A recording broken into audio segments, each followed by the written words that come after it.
ये सवाल देखकर आपको घबराना नहीं है, बल्कि यही तो असल सवाल है जॉब ऑर्डर कॉस्टिंग का। आपने जो बेसिक कॉन्सेप्ट पढ़े हैं इस सवाल से और क्लियर हो जाएंगे। सवाल में मिस्टर ए कंपनी की नीचे ट्रांजैक्शन दी गई हैं। यह ट्रांजैक्शन सितंबर 20XX की हैं और mister A job order costing system इस्तेमाल करते हैं। आपको ये दो काम करने हैं। नंबर 1, नीचे दी गई इन्फॉर्मेशन से नेसेसरी जर्नल रिकॉर्ड करनी है। नेसेसरी से मुराद है तमाम की तमाम जर्नल एंट्रीज क्लोजिंग वगैरह के साथ। नंबर 2 में वर्क इन प्रोसेस और फिनिश गुड्स के अकाउंट बनाने हैं। ट्रांजैक्शन ए में मटेरियल परचेज की गई है 1,20,000 की। एंट्री क्या बनेगी?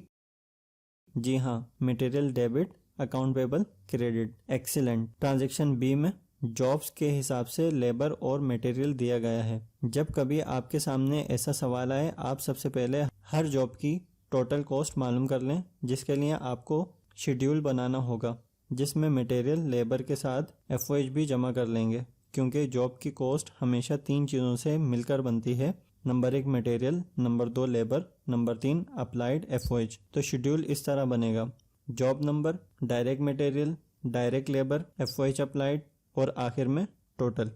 जॉब नंबर, मटेरियल और लेबर ट्रांजैक्शन बी से एज इट इज आ जाएगा, सिवाय इस मटेरियल और लेबर के जो के फॉर जनरल फैक्ट्री यूज है। और अप्लाइड FOH आएगी ट्रांजैक्शन ई से, जो कि 110% है डायरेक्ट लेबर कॉस्ट का। यानी हम डायरेक्ट लेबर कॉस्ट की हर वैल्यू को 110% से मल्टीप्लाई करके लिख देंगे।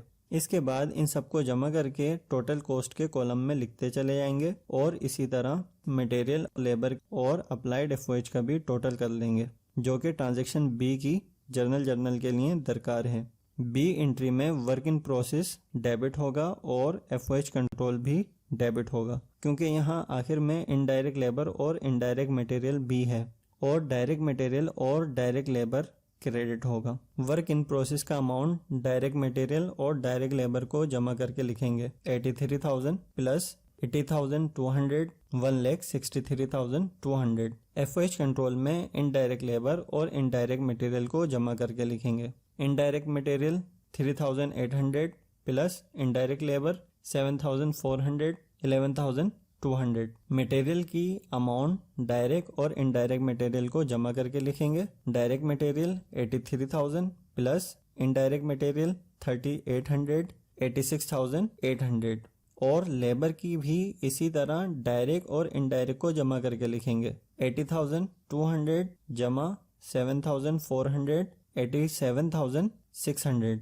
अगली ट्रांजैक्शन में FOH कॉस्ट 68,800 है, जिसकी अदायगी हम पर ड्यू है।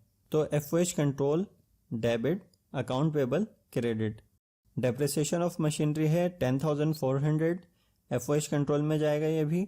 FOH control debit, allowance for depreciation credit. E में FOH अप्लाइड रिकॉर्ड करेंगे, जो कि हमने वर्किंग 1 में कैलकुलेट किया था। Work in process FOH debit, applied FOH credit. F में 4 जॉब्स मुकम्मल हो गई हैं, तो इनका टोटल करेंगे वर्किंग 2 में।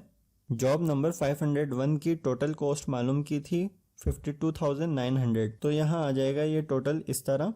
बाकी जॉब्स की भी कॉस्ट टोटल कॉस्ट के कॉलम से कॉपी कर लेंगे और फिर इन सब का टोटल करेंगे। यह आया 1,80,708। एंट्री आएगी finish goods working 2 debit, work in process credit. G में सेल्स बताई गई हैं 501, 503, 504। सेल्स प्राइस को टोटल करेंगे और फिर रिकॉर्ड कर देंगे। Account receivable debit, sales credit. इसके बाद कोई ट्रांजैक्शन तो नहीं है, लेकिन हमें तमाम नेसेसरी एंट्रीज बनानी है। अब ये कैसे पता चले कि हमने कौन सी ज़रूरी एंट्री बना ली है और कौन सी अभी बाकी है?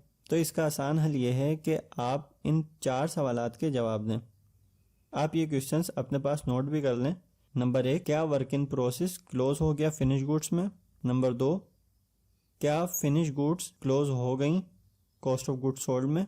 नंबर 3, FOH कंट्रोल और अप्लाइड FOH क्या हमने क्लोज कर दिए?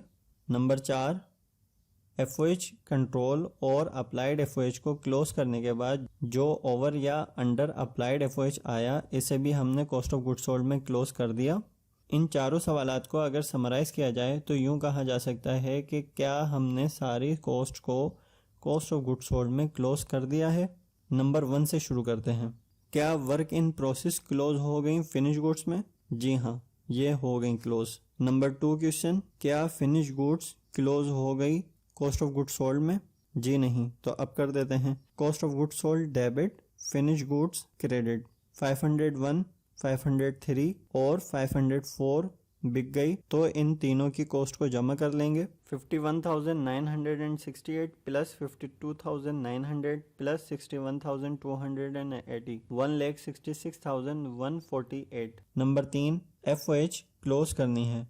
FOH applied debit, FOH control credit. Applied थी 88,220 और FOH कंट्रोल जितनी भी ऊपर डेबिट हुई हैं उन सबको जमा करके लिखेंगे। 3,800 प्लस 7,400 प्लस 68,800 प्लस 10,400, तो ये आया 90,400। यहाँ अप्लाइड कम है तो कम को इंग्लिश में अंडर अप्लाइड FOH कहते हैं। बैलेंस फिगर आई 2,180। अंडर अप्लाइड हम डेबिट करते हैं और ओवर अप्लाइड क्रेडिट। आखिर में इस अंडर अप्लाइड FOH को कॉस्ट ऑफ गुड्स सोल्ड में क्लोज कर देंगे। यहाँ ये डेबिट हो रही है तो यहाँ आके क्रेडिट हो जाएगी और इसके अगेंस्ट में cost of goods sold debit होगा। अब हम बनाएंगे लेजर्स, जो कि सवाल की दूसरी रिक्वायर्ड है। वर्क इन प्रोसेस अकाउंट में हम वर्क इन प्रोसेस को जर्नल में से पोस्ट कर देंगे। Work in process material labour FOH की वजह से डेबिट हुआ था और फिनिश गुड्स की वजह से क्रेडिट, और इन दोनों का डिफरेंस लेंगे तो बैलेंस आएगा। आखिर में दोनों तरफ टोटल लिख देंगे। इसी तरह फिनिश गुड्स अकाउंट बनेगा। Finish goods work in process की वजह से डेबिट और कॉस्ट ऑफ गुड्स सोल्ड की वजह से क्रेडिट हुआ। इन दोनों का डिफरेंस 14,560 आएगा और टोटल आएगा दोनों तरफ। यहाँ ये सवाल हुआ ख़त्म। नेक्स्ट वीडियो में मिलते हैं। तब तक लिंक में दिए गए क्वेश्चंस की खूब प्रैक्टिस करें और इस वीडियो को अपने क्लासमेट्स के साथ भी शेयर करें।